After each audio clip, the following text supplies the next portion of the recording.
What's up guys, Goody here, back with another Jujutsu Kaisen manga chapter review. This time we're going to talk about chapter 177, in which Yuta Okkotsu is fighting for his very life and might have to call upon the power of the strongest curse spirit that exists. Remember to smash that like button and subscribe for more, and now let's get into it.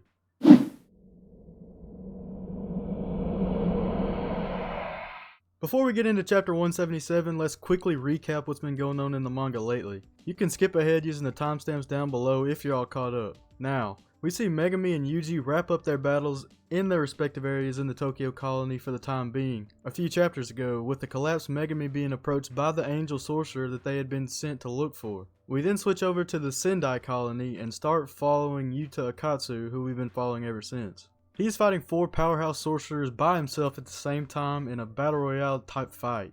They're introduced as Dhruv Lakdawala, a reincarnated sorcerer, Ryu Ishigori, a sorcerer with the highest cursed energy output of all players in the colony, Takako Uro, a former assassin, and Kuro Rushi, a special grade cursed spirit that Kenjaku freed for the Culling Game. So far, we've seen Yuta defeat Dhruv and Kuro Rushi, but the attacks just keep coming. Takako attacks immediately following the defeat of Kuro Rushi, so Yuta doesn't have a second to catch his breath. While Takako and Yuta are locked in combat, Ishigori comes in as a third party and attacks them both. Yuta is worried about saving all the civilians that he has holed up in the stadium, and that's where we pick up in chapter 177.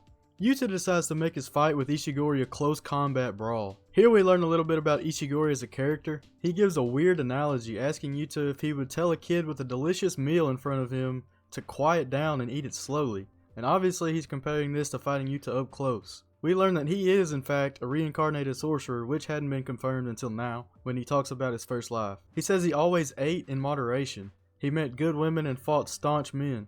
He basically lived his first life without regrets. But now he has a vague hunger that he can't seem to quell. He says that as with the cigarette he's smoking, it eventually gets a touch of sweetness. But in his life, he's always had a full meal with no dessert or sweetness to follow.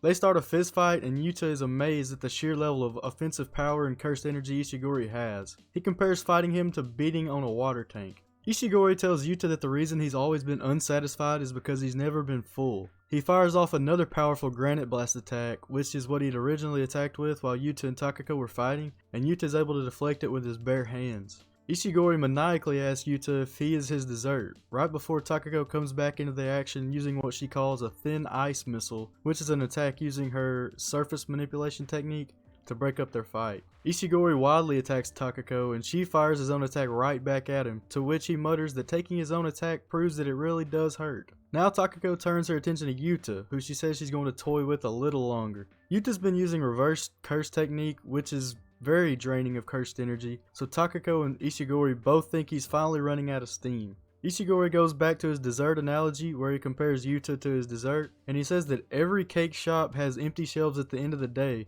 just like Yuta, who is running out of cursed energy, so it's all just a disappointment to him. Ishigori seems to really have thought this analogy through, and that's kind of funny to me. Anyway, Yuta's worried about the civilians in the stadium again, but he realizes that neither Ishigori nor Takako would directly target ordinary civilians because of pride. At this point, he's going to have to call on the full power of Rika, which is something that we haven't seen since Jujutsu Kaisen Volume 0. I'm extremely excited to see Rika in action once again. These next few chapters could get absolutely wild. I honestly don't think we've seen power like Rika is capable of since Sukuna was running wild during the Shibuya incident arc. I mean, Gojo's been locked up and he's pretty much the only thing close to those two.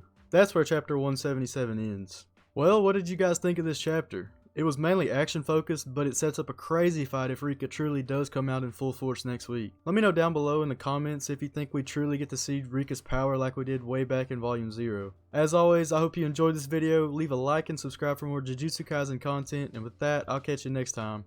Peace.